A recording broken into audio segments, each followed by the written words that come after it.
Got this filter breadboarded here at the minute. It's based around this chip called the LTC1060.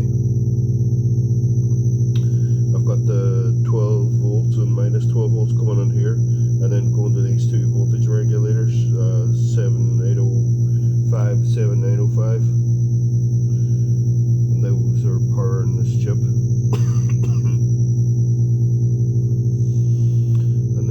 That's a TL072, it's getting powered off 12 and minus 12 volts.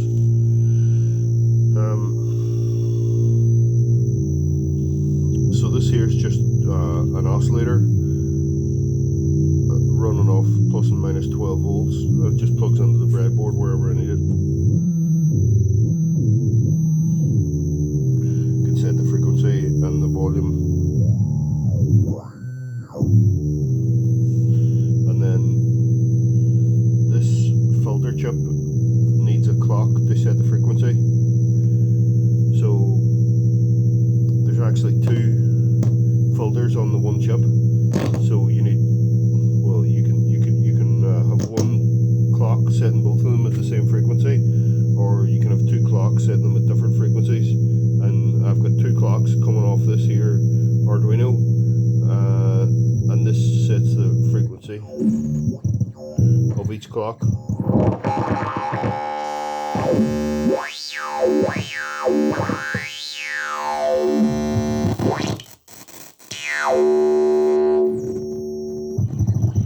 So it's actually quite a nice filter, even though you get a lot of clock noise bleeding through.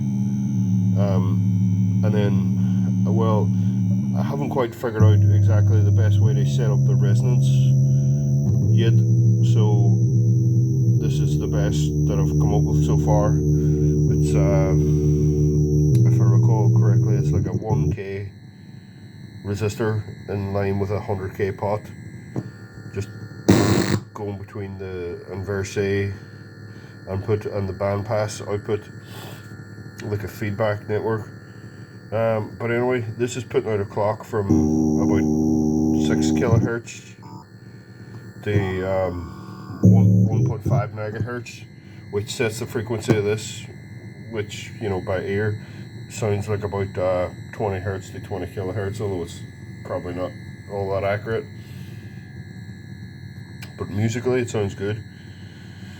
Hi, so that's where we're at the minute. I'm kind of trying to explore what inspired the Sherman filter, and this is the chip that's in the Sherman filter, the LTC1060.